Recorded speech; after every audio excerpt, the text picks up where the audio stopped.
예, 윤석열 검찰총장 후보자 인사청문회 자정을 훌쩍 넘겨 오늘 새벽에 마무리가 됐습니다. 청문회 막판에 야당이 집중 추궁했던 윤우진 전 용산 세무서장의 비리 사건 개입과 관련된 녹음 파일이 공개돼 거짓말 논란이 불거졌습니다. 네, 문재인 대통령이 일본의 수출 규제 조치와 관련해서 첫 공식 입장을 냈습니다. 상응 조치 가능성을 시사했는데요. 이 관련 내용 포함한 정치권 주요 현안들 김현 전 국회의원, 조혜진 전 국회의원과 함께 자세히 정리해 보겠습니다. 예, 두 분 안녕하십니까? 반갑습니다. 어서 오십시오. 예. 자, 윤석열 검찰총장 후보자 인사청문회 얘기부터 좀 하고 가겠습니다. 어제 오늘 새벽이죠. 1시 50분에 끝났습니다. 16시간 동안 진행이 됐는데 두 분 쭉 보셨을 것 같아요. 뭐 싱겁게 끝났다고 할 수도 있겠고요. 여러 가지 논란거리, 의혹거리는 많았는데 전반적으로 어떻게 보셨는지 일단 총평을 좀 듣고 자세한 얘기는 좀 차후에 좀 하도록 하겠습니다. 일단은 그동안 얘기됐던 거와 그다음에 이제 그 야당의 공세라고 보여지는 건 특별한 건 없었다라는 느낌이고요. 그다음에 특히 윤석열 검찰총장 내정자에 대해서 그동안 이제 제기됐던 문제점에 대해서 별로 세게 못 나온 것 아니냐. 네. 결국은 이제 정가의 세계는 한 방이 없었던 그런 청문회다라고 볼 수 있겠습니다. 예. 그러니까 짧게 말씀을 해주셨고, 예, 조의원님도 짧게 좀 부탁드립니다. 전체적으로는 워낙 자신 있게 답변을 해서 오히려 좀 오만하다 이런 지적까지 야당 의원한테 받을 정도로 굉장히 자신감 있게 또 나름대로 또 소신껏 이제 답변을 했는데 야당이 문제 삼은 그 세 가지 이슈가 정무보고 채택에도 조금 이제 논란이 될 것 같아요. 그러니까 수사의 공정성이나 특혜 시비와 관련된 그 윤우진 전 세무서장 이제 변호사 소개 문제. 그리고 양정철 원장을 만난 부분은 이제 정치적 중립성의 문제 제기되고, 그리고 후배이면서 또 동료였던 변창훈 검사가 수사받는 과정에서 자살한 사건, 그거는 이제 강압 수사 부분이 이제 문제가 됐던 것인데, 이런 전반적인 것들이 어떻게 평가되느냐에 따라서 또 국민들이 청문을 지켜보고 어떤 평가를 내리느냐에 따라서 보고서 채택 여부 또 큰 변동은 없겠지만은 청와대가 최종 단계에서 이제 임명할지 여부와 관계돼서 변수가 될 것 같습니다. 큰 한방이 없는 청문회였다. 그리고 의혹 해소가 하나도 되지 않은 청문회였다. 좀 이렇게 정리해 보면 되겠습니까? 대체적으로 다른 의혹들은 큰 문제가 없었는데 지금 말씀드린 이 세 가지가 문제가 됐고, 알겠습니다. 마지막 순간에 이제 특히 그 윤우진 서장 변호사 소개 문제는 뉴스타파의 녹취가 공개되는 바람에 위정 시비에 말려서 막판 변수가 될 수도 있을 것 같습니다. 그 부분 자세히 해보죠. 네, 윤우진 용산 세무서장 뇌물 사건 관련해서 계속해서 의혹을 부인해 왔습니다. 근데 지금 조 의원님 말씀해 주신 것처럼 자정이 다 돼서 뉴스타파의 하나의 녹취 파일이 공개가 됐거든요. 일단 요점만 얘기하면 이 변호사에게 만나서 자초지정을 좀 들어보라라고, 변호사로서 어떻게 해야 할지를 좀 생각을 판단을 해봐라라고 이야기를 했다는 거예요. 이러다 보니까 이제 여당 입장에서도 좀 잘못된 부분이 있는 것 같으니까 사과해야 하지 않겠느냐라는 이야기가 나왔거든요. 어떻게 보셨습니까? 일단은 변호사법 위반이 아니냐의 문제인데 변호사법 위반은 아니다라고 볼 수 있겠습니다. 그러니까 본인이 그 판사나 검사, 경찰이 자기나 자기 부하가 맡고 있거나 맡았던 사건에 대해서 변호사를 소개한 경우만 문제를 삼기 때문에 37조 위반이 아니다라는 점을 말씀을 드리고요. 또 하나는 직전에 이제 문자를 보냈죠. 그 윤대진 검사가 그러니까 이남석 변호사를 소개한 것은 본인이다. 그래서 아마 나를 드러내지 않고 보호하기 위해서 윤석열 당시 그 검사가 그렇게 언론에게 인터뷰를 한 것이다라고 얘기를 했습니다. 그래서 결국은 이 문제와 관련해서 윤석열 그 검찰총장 내정자가 유증인이 아니냐 갖고 이제 어저께 논란이 된 것 같은데 짧게 설명을 하다 보니까 오해 소진이 있었다. 그래서 오해 소지에 대한 부분은 본인이 사과를 한 거고요. 결국은 사건 수임 관련해서 소개를 했느냐 안 했느냐.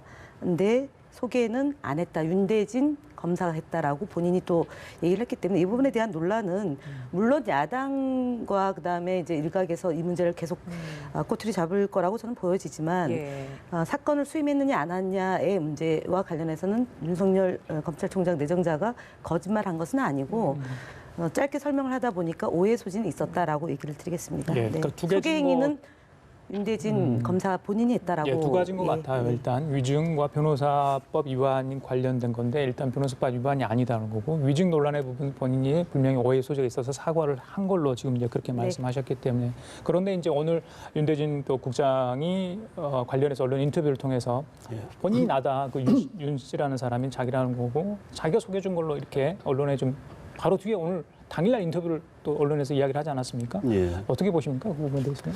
이게 검찰의 오래된 논란거리인데요. 수사를 받는 사람들 또 재판을 받는 경우도 마찬가지지만 수사를 받을 때 피의자, 피고가 가장 그 간절하게 원하는 게 그 수사 주체하고 통할 수 있는 변호사를 선임하는 겁니다. 그런 변호사면은 또 굉장히 변호 선임료도 굉장히 높고. 근데 이 경우에 윤석열 총장 후보자가 예. 소개해주면서 가서 도와주라 이렇게 이야기했다고 본인 스스로 이야기하지 않습니까? 그 도와준다는 것이 변호사 선임을 해서 수임을 해갔으면 이제 도와주라는 의미도 있을 수가 있고 법률적 자문을 해주라는 의미가 있을 수도 있고 해석이 내가 있다. 만나서 뭐 이야기할 수는 없으니까 네가 중간에 그 들어보고 나한테 뭐 좀 이야기해줘라. 소통 채널로서 도와주라는 의미가 있을 수가 있는데 변호사 선임은 안 됐다고 이제 이야기를 하고 있는 것인데 단순히 법률 자문의 문제면은 본인 친동생이 검사인데 법률 자문 충분히 받을 수 있는데 법률 자문을 위해서 뭐 이남석 변호사 굳이 갈 필요가 있었는가 하는 그런 측면에서 좀 이게 보통 사람들로서는 접근하기 어려운 그러니까 검찰하고 통할 수 있는 변호사를 쉽게 그렇게 연결되고 그게 그 과정에 후보자가 이제 관계됐다는 부분에서 이제 수사의 공정성 또 정관 예우 이런 논란들이 이제 제기되는 부분이고 결과적으로는 어쨌든 위정이 되는데 그게 결과적 위정이냐 자기가 그런 일이 있었다는 걸 갖다가 기억을 깜빡 못하고 소개해 준 적 없습니다라고 이야기를 한 것인지 그러면 이제 결과적 위정이 되고 알면서도 그렇게 이야기를 했다면 그건 이제 의도적 위정이 되는 것인데 그런 측면에서 청문 보수 채택에 있어가지고 제일 뜨거운 이슈라고 하면 이 부분이 될 것 같습니다. 윤대진 검찰국장이 오늘 내놓은 그 해명은 좀 충분하지 않다라고 보시는지요? 본인이 이제 그 소개해 줄 수도 있죠. 이중으로 예. 해줄 수도 있죠. 동생이 형을 위해서 그렇게 해줄 수도 있고 윤석열 후보자가 본인이 중수부에 근무할 때 밑에서 일했던 이제 후배 변호사 검사가 하다가 변호사가 그 변호사를 소개해 줘서 둘 다도 있을 수 있는 거죠. 이쪽이 소개해 줬으면 이쪽은 소개 안 해줬다. 이 충돌되는 부분은 아니라고 생각합니다. 둘 다 가능성이 있다고 봅니다. 예, 알겠습니다. 자, 어제 이제 청문회 시작하자마자 의사진행 반응 속에 굉장히 논란이 많이 됐잖아요. 1시간 20분 동안 의사진행 반응이 있었어요. 그중 여러 가지 뭐 자료 제출 건도 있었지만은 청문위원 자격 문제가 좀 있었습니다. 이게 이제 패스트트랙 과정에서 고소고발전이 있었기 때문에 어제 나온 야당 청문위원, 그러니까 한국당 청문위원 전원이 다 고소고발, 피고발인 상태였기 때문에 그 부분 문제 가지고 좀 논란이 있었는데 이게 이후에도 뭐 청문이랄지 국회 의원들의 활동에 뭐 영향을 미칠지 모르겠습니다. 어제 그 부분도 좀 다뤄졌습니다만 김 의원님 어떻게 보십니까? 일단은 그냥 이제 일반적인 선진화법 위반된 의원들이 아니고요. 강금, 그러니까 최이배 의원에 대한 강금으로 연루된 의원이고 경찰에 이제 수사를 받으러 출두 요구서가 왔는데 거절한 거잖아요. 거부한 거잖아요. 이거는 사실은 저희가 야당 때는 상상할 수 없는 일입니다. 그러니까 국회가 회기 중이 아닌데 의원들이 그냥 안 하겠다고 시쳇말로 특권의 발로 아닌가 싶어요. 그리고 김진태 의원이 재척 사유가 있다고 해서 빠진 선례가 있냐라고 얘기를 했는데 그건 거짓말이죠. 왜냐하면 제가 빠졌거든요. 저희가 국정원 여직원 감금 사건으로 당시 한국당, 지금으로 자유한국당에서 12명의 국회의원들을 고발을 했습니다. 그래서 그때 마지막에 4명이 기소가 됐는데요. 그 4명 기소된 재판을 받았고 저희가 이제 국정원 감금 사건에 대한 그러니까 감금 사건이야 국정원 직원에 의한 댓글 공작에 대한 진상 조사가 이제 국회 차원에서 벌어졌을 때 제가 사실은 국정조사위원으로 국회 본회의장에서 이제 처리가 됐습니다. 그럼에도 불구하고 자유한국당에서 재척 사유가 있다. 고발당한 사람이 어떻게 국정원 그 진상규명을 하느냐로 해서 공전이 됐습니다. 그래서 저희가 2명, 그러니까 진선미원하고 저한테 지속적으로 빠져라라고 요청이 있어서 빠졌습니다. 저희는. 예. 그래서 이번의 경우는 뭐냐면 이게 폭력 사태 그야말로 그냥 일반 폭력이 아니라 감금 동료 의원을 감금한 사건에 대해서 경찰 수사에 응하지 않은 분들에 대해서 재척 사유가 있다라고 얘기한 거거든요. 예. 그래서 4명인데 이 중에 의원 여상규 위원장이 특히 법사위원장인 여상규 위원장이 해당되는 겁니다. 그래서 사실은 빠져야 될 게 맞죠. 그러면 자진 회피하고 사보임 회피하고, 통해서 다른 예, 의원들이 다른 분들이 와야 되는데 된다. 안 한 겁니다. 그래서 그럼 사과를 하고 그럼에도 불구하고 이제 말 그대로 의원이 없다는 이유로 지금 이제 얘기를 하신 건데 결과론적으로 자유한국당은 정말 본인들이 하는 것은 괜찮고 남들이 하는 것에 대해서는 좀 지나치게 가혹하게 들이대는 잣대가 있는데요. 이번에 재척사유 문제는 제가 볼 때는 국민들이 판단하실 거라고 보는데 검찰총장 내정자를 상대로 이제 검찰 조사도 또 받게 돼 있는 거 아닙니까? 기소 여부가 이제 판단이 될 텐데 제가 볼 때는 이번 건 1시간 반 동안에 이제 그것이 논란이 된 것도 좀 볼상사나운 일이지만 예. 그러니까 너무 뻔뻔하게 그 재척 사유에 대해서 본인들은 하등의 문제가 없는 것처럼 얘기한 것에 대해서는 제가 볼 때는 잘못된 거다라고 봅니다. 관련해서 조의원님께 이 질문 드려보고 싶어요. 예. 이제 그렇다 보니까 피고발인 분이다 보니까 검찰에서 나중에 조사를 하게 되고 그 검찰 수장으로 윤석열 후보자가 앉게 될 수도 있는데 그랬다 보니까 야당 한국당 청문위원들이 굉장히 부담을 가질 수도 있지 않냐 이게 청문회 하기 전에 언론에서 나왔던 이야기거든요. 실제 그랬다고 좀 보시는지 이제 그 관련해서 답도 있었습니다. 정확하게 또 수사를 할 거다. 뭐 이런 거 개의치 않고 그런 얘기도 있었는데 그런 분은 어떻게 보십니까? 그 직접적으로 문제 제기를 한 거는 박지원 의원이에요. 예. 자기가 옛날에 저축은행 사건으로 재판 받을 때 그 이후로 빠지라고 당신들 한국당 의원들이 이야기하지 않았었느냐. 문제 제기를 한 그분의 취지는 두 가지를 일단은 생각해 볼 수 있을 텐데 검찰총장 수사받고 있는 상황에서 이렇게 좀 잘 봐달라는 취지에서 이렇게 좀 저자세로 청문을 해서 맹탕 청문회 될 가능성이 있지 않느냐. 국민들이 바라는 엄격한 청문회 안 될 가능성이 있지 않느냐는 가능성. 또 하나는 수사 주체를 앞에 놓고 강압적으로 해가지고 나중에 수사도 그렇게 세게 못하도록 위압적으로 할 가능성 두 가지를 이제 이야기할 수 있는 것인데 앞부분은 그동안에 청문 과정을 쭉 지켜보면은 예를 들면 김진태 의원, 또 주광덕 의원, 또 장재원 의원 이런 분들은 지켜보는 검찰의 검사들이 이렇게 좀 화날 정도로까지 거기에 오히려 지금 말씀하신 그런 부분이 좀 염려될 정도로까지 세게 했어요. 그러니까 그런 뭐 저자세 이런 건 아니었던 것 같고 뭐 그럼 강압적으로 해서 검찰이 총장이나 그 밑에 있는 검사들이 위축돼 가지고 나중에 수사할 때 경찰의 수사 단계인데 검찰 넘어왔을 때 제대로 못할까? 그 부분은 사실 뭐 별로 그렇죠. 지금 검찰 분위기 보면은 그런 것 같지도 않고 예.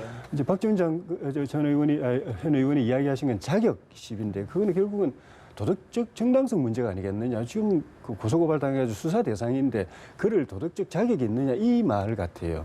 근데 그걸로 보면은 헌법의 원리로 보면은 이제 재판에서 확정될 때까지 무죄 추정의 원칙이 있는 것인데 정치적으로 보면은 또 그런 논란을 또 제기할 수는 있죠. 근데 그 점에서는 제 개인적인 생각은 기소를 당해서 기소는 확정 판결은 아니지만 일단 유죄 가능성을 상당히 보여주는 것이기 때문에 기소를 당해가지고 재판이 넘겨서 재판이 진행 중인 상황이면은 반쯤은 뭐 약간 유죄 가능성도 있고 또 재판에 영향을 줄 가능성도 있기 때문에 배제하는 것은 논리적으로 가능할 수도 있다고 보는데 고소고발 당했다고 빼라고 하는 거는 요즘 고소고발 흔한 게 고소고발입니다. 정치적인 목적으로 또는 음해성으로 뭐 그 한국당도 지금 그 반대로 민주당 의원도 고소고발 다 했지 않습니까? 그러니까 만약 문제 수사를 빼야 되겠다고 생각하면은 뭐 이런저런 핑계 대면서 고소고발을 해버리면은 빠진다 하면은 얼마든지 그거는 무력화시킬 수 있는 거거든요. 그래서 우리 그 여상규 위원장이 그런 식으로 고소고발을 해서 다 빠진다고 하면 국회가 없어진다는 말도 일리가 있는 거죠. 그래서 고소고발까지 그걸 가지고 빼라고 하는 건 아닌 것 같고 기소 이후 재판 과정은 한번 좀 생각해 볼 만하다. 그러니까 지금 제가 말씀드린 게 자유한국당이 옛날 집권 여당 시절에 얼마나 오만하고 하고 싶은 대로 했는지에 대한 사례가 제가 말씀을 드린 거거든요. 고소고발했지만 재판이 진행 중이지 않았습니다. 저희는 그때 2013년도 국정원 직원에 의한 댓글 공작이 밝히기 위한 진상조사위원을 재척사유로 빠지라고 해가지고 열흘 동안인가 공전을 벌였습니다. 그래서 그 부분에 그런 무리한 정말 빠진 사례가 없다라고 얘기했던 김진태 의원의 가짜 뉴스를 다시 한번 제가 상기를 시키고요. 그렇게 했기 때문에 아마 심판을 받은 것 아닌가 싶습니다. 박근혜 전 대통령이. 자, 그런 네. 논란 속에서도 어제 청문회는 일단 진행이 됐어요. 예. 어제 이제 쟁점 중에 하나가 윤석열 총장 후보자와 양정철 민주연구원장 간의 만남. 수차례 만났던 건 맞는 것 같아요. 만남 시기와 관련해서 조금 이제 다른 주장이 야당과 윤 후보자 간에 있었습니다만은 제가 관심을 좀 갖고 본 게 여러 가지 정치 권유한 부분 있지 않습니까? 물론 윤 후보자는 정말 단호하게 이야기를 여러 번 했다고 하죠. 어떻게 봐야 합니까? 두 사람 만남에 대해서는? 일단은 상황은 2015년도, 2016년 총선을 앞두고 윤석열 검사에 대한 그러니까 요청인데 본인이 안 하겠다고 이제 거절했다는 내용을 어저께 얘기했는데요. 참 공교로운 거죠. 인사청문회 앞두고 한국일보에서 일면으로 이제 탑을 썼는데 4월달에 만났다 이제 이런 건데 만난 사실이 이제 틀린 것이지 않습니까? 좀 의아스러운 것은 양정철 원장이 되기 전에 이제 만난 건데요. 이 양정철 원장이 만난 사람들이 언론에 계속 노출이 되지 않습니까? 미행을 하고 있다라고 봐야 되지 않을까 싶습니다. 양정철 원장에 대해서요. 지난번에 이제 서훈 국정원장도 그런 케이스인데요. 그러니까 파파라치 같은 일이 이제 벌어지고 있다라는 거고요. 그리고 정치인과 검사가 만나는 것이 마치 무슨 대단한 일인 양 언론에서 부각을 시키는데 윤석열 검사가 그러니까 검찰총장 내정자가 이전에도 많이 만났다. 여러 야당 인사도 만났고 여당 인사도 만나지 않겠습니까? 근데 그거를 마치 뭔가 아주 음흉한 뭔가가 있는 것처럼 지금 보도가 되고 논란을 삼는데 제가 볼 때는 이제 어저께 청문회도 얘기했지만 이후에 야당 인사도 만나야 되고 여당 인사도 만나야 되는데 참 곤혹스럽다라는 취지의 말씀을 하신 것 같습니다. 그래서 이 부분에 대해서 야당 정치인들이 문제를 삼는 것 자체가 제가 볼 때 좀 촌스럽다. 이게 무슨 공작을 위해서 만나는 이전 정부에서 했던 것을 자꾸 연상하면서 얘기를 하는 건데요. 예. 그러니까 그런 것이 아니고 서로 이제 소통을 하기 위해서 만나는 것 자체를 문제 삼는 것은 제가 볼 때는 적당하지가 않고 이후에도 검찰총장이 되고 나서 여야 정치인들을 만날 수밖에 없는데 이것이 더 이상 논란이 되지 않고 그러니까 정의로운 방향에서 어쨌든 검찰총장과 정치인들 간의 소통은 저는 필요하다고 봅니다. 네. 예. 조 의원님 좀 어떤 입장이십니까? 전 좀 의외였습니다. 제가 갖고 있었던 윤석열 총장 후보자 이미지하고 예. 좀 의외였는데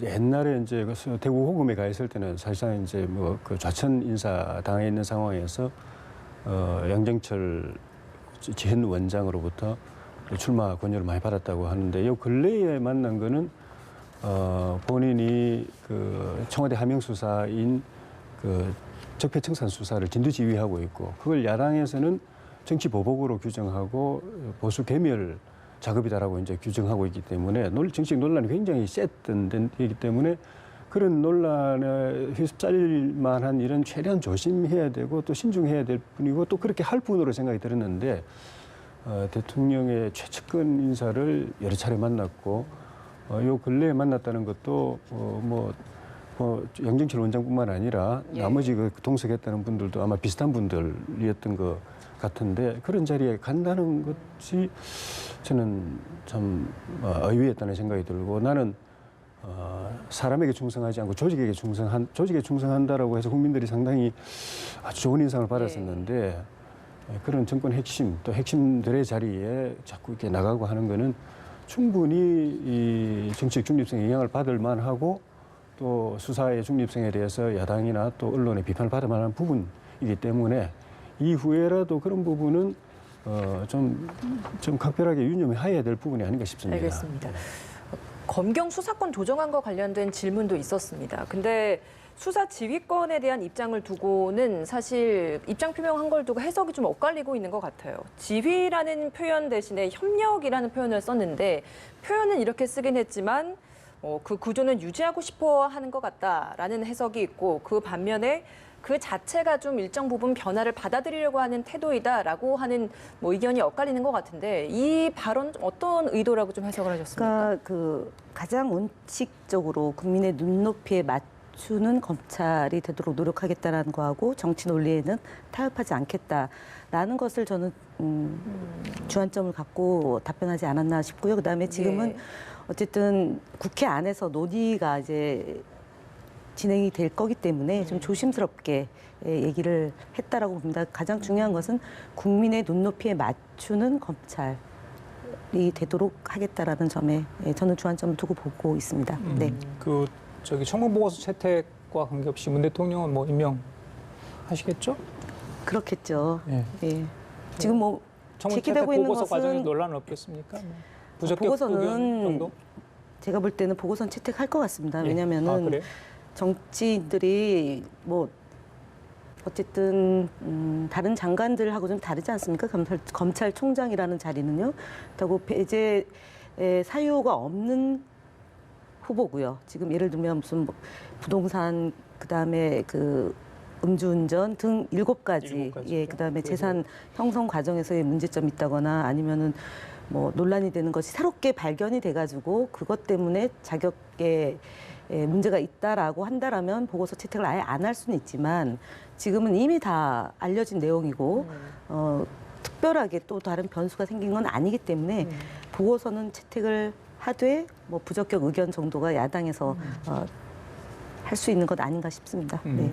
아까 조 의원님은 잠깐 말씀하셨죠. 좀 진통이 있을 거라고 그렇게 예, 채택 과정에. 좀 고민을 할 것 같습니다. 특히 마지막 부분에 위정 혐의가 이제 제기된 부분에 대해서 또 국민들도 다 청취를 하신 시청을 하신 국민들이 많기 때문에 청문 보고서 채택 협상이 뭐 하루 걸릴지 이틀 걸릴지 사흘 걸릴지 봐야 되겠지만 협상하는 과정에서 새로운 그 관련된 또는 또 다른 새로운 의혹이 제기되느냐 여부 또 청문회를 지켜본 국민들의 여론이 민심이 어느 쪽으로 흘러가느냐를 보고 최종적으로 채택 동의 여부 또 동의한다면은 뭐 적격 부적격 여부를 결정해서 여당하고 협상할 것 같습니다. 예. 어제 청와대에서 수석 보좌관 회의 진행됐습니다. 문재인 대통령이 일본 무역 제한 조치에 대해서 입장을 밝힐 것이다라는 예상들이 많았는데 역시나 아주 좀 강한 입장을 표명을 했습니다. 한국 기업에 대한 피해가 발생할 경우에 우리 정부로서도 필요한 대응을 취할 수밖에 없다라는 입장을 표했거든요. 첫 반응이었습니다. 어제 이 발언 어떻게 좀 보셨습니까? 그러니까 일본이 잘못하고 있는 것 아니겠습니까? 그래서 이번 과정에서 국민들은 이 대일 무역 제재에 대해서 굉장히 격앙되어 있는 거고요. 두 번째는 일본의 그런 이 경제적인 소위 말하는 점유 정도가 굉장히 깊숙하게 들어와 있는 걸 또 확인하는 과정이었을 것 같습니다. 그래서 대통령께서 그러니까 피해 기업이 발생할 경우에 상응한 조치를 하겠다. 예. 뭐 WTO 제소하는 것뿐만 아니라 주변 국가들에게도 이 부분을 상세하게 설명을 해서 그러니까 그 외교적인 노력을 기울이는 것하고요. 그다음에 그 핵심 부품의 국산화를 위한 그 개발 노력 하겠다라는 좀 말씀을 하셨습니다. 그래서 예.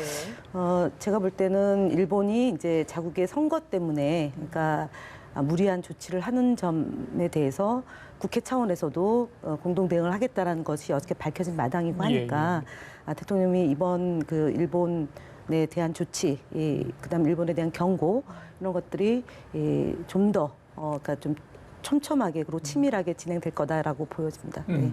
오늘 국회에서 외교 통일안보 그 관련 물론 정치 포함해서 대정부 질문이 있습니다. 예. 이 문제가 좀 다뤄질 것으로 보여요. 야당 쪽에서는 정부의 대응이 적절했는지 사전에 그런 기미가 있었을 텐데 좀 사전에 선제 조치를 하지 못한 거 아니냐 이런 지적이 계속 나오고 있는데 예.